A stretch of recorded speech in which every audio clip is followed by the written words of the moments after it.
Assalamualaikum warahmatullahi wabarakatuh. Izin perkenalkan, saya Dr. Daniel Setiawan Nathan. Saya merupakan peserta Latsar CPNS Kabupaten Bandung, kelompok 3 Angkatan 5. Pada hari ini saya akan menjelaskan learning journal tentang profesional dan juga manajemen ASN. Yang pertama, karakter PNS profesional yang bagaimanakah yang diharapkan? Yang pertama, menunjukkan sikap perilaku bela negara. Yang kedua, mengaktualisasikan nilai-nilai dasar PNS dalam pelaksanaan tugas jabatannya. Yang ketiga, mengaktualisasikan kedudukan dan peran PNS dalam kerangka Negara Kesatuan Republik Indonesia. Dan yang keempat, menunjukkan penguasaan kompetensi teknis yang dibutuhkan sesuai dengan bidang tugas.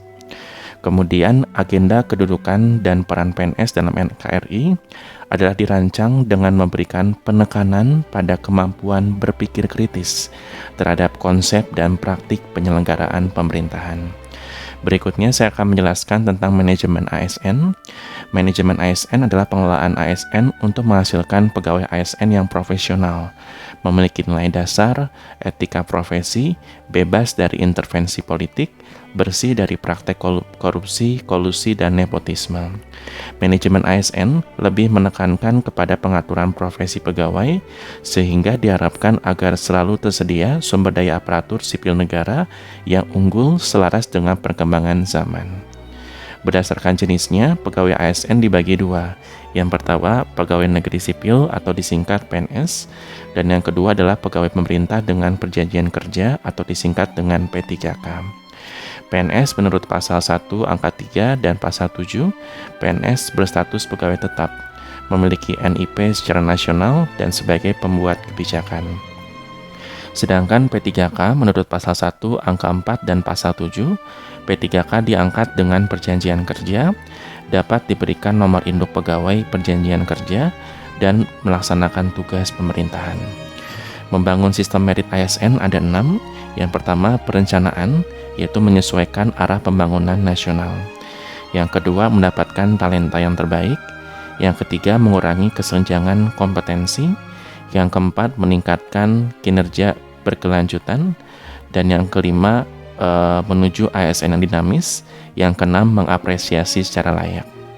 Pegawai ASN berkedudukan sebagai aparatur negara yang menjalankan kebijakan yang ditetapkan oleh pimpinan instansi pemerintahan, serta harus bebas dari pengaruh dan intervensi semua golongan dan partai politik.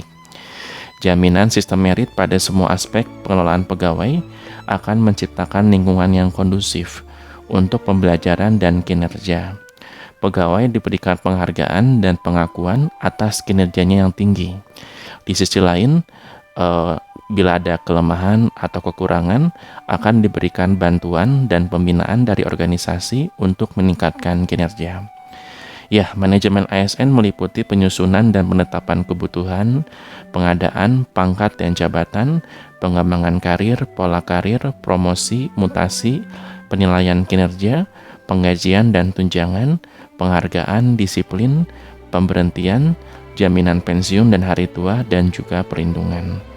Nah, penerapan bagi kami pribadi, seorang ASN mampu memahami dan menjelaskan bagaimana kedudukan, peran, hak, dan kewajiban, serta kode etik ASN.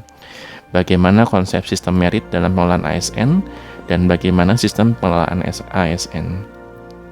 Seorang ASN harus mampu menempatkan dirinya dalam lingkungan masyarakat, mampu beradaptasi dengan berbagai keadaan, mampu berinovasi menciptakan hal-hal baru, dan mampu menerapkan nilai leadership dalam lingkungannya. Berikut begitu learning journal dari saya. Wassalamualaikum warahmatullahi wabarakatuh.